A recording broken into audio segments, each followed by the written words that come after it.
C'est sympa quand il fait beau comme ça, mais croyez-moi, c'est pas comme ça tous les jours.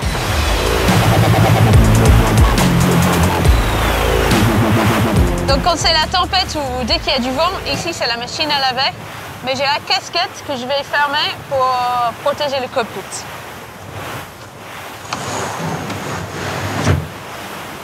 Et là, ici, maintenant, on est bien à l'abri des vagues.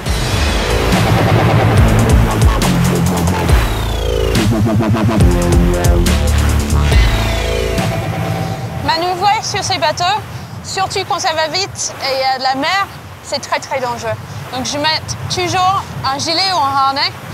Sur mon gilet, j'ai un longe avec un mousqueton et je m'attache à la ligne de vie qui tourne tout autour du bateau.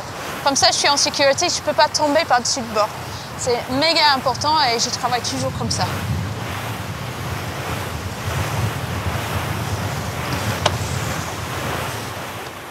Tomber à l'eau au milieu de l'océan, la pire menace pour les skippers. Il y a le choc du froid, l'hydrocution, l'épuisement à la nage, si par malheur on n'a pas son gilet de sauvetage, mais le danger le plus grand, c'est l'hypothermie, la baisse de température corporelle. En effet, l'eau conduit 25 fois mieux la chaleur que l'air. Nous nous refroidissons donc 25 fois plus vite dans l'eau que dans l'air.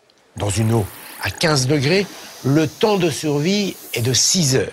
Dans une eau à 10 degrés, cette durée descend à 3 heures. Et à 0 degré, comme dans les mers australes, on survit à peine 1 heure.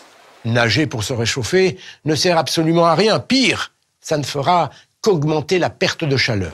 Le mieux, c'est d'adopter cette position. Elle permet de garder plus longtemps la chaleur corporelle. S'il y a plusieurs naufragés, ils doivent se regrouper. Brrr, ça fait froid dans le dos. Mais heureusement, la sécurité s'est beaucoup améliorée sur les bateaux.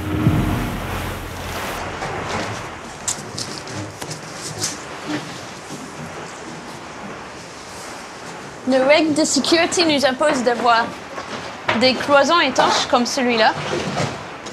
Si jamais on a un trou dans le bateau, on peut isoler l'endroit où il y a la fuite. Comme ça, normalement, on ne coule pas. Mais au pire des cas, si jamais il faut que j'abandonne le bateau, j'enfile ma TPS, Thermic Protection Survey. C'est une combinaison qui me protège contre l'eau froide si jamais je tombe à l'eau. Et pour abandonner le bateau, on a à bord 2 radeaux de survie.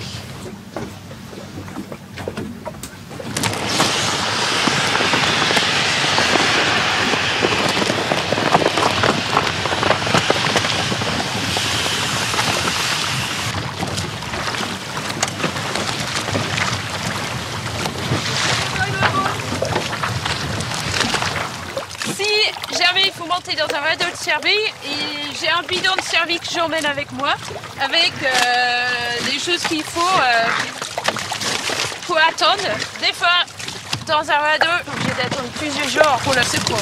Donc dans le bidon, j'ai une balise de détresse, des médicaments, j'ai les fumigènes et les fusées de détresse. J'ai aussi un VHF pour communiquer avec celui qui vient me chercher.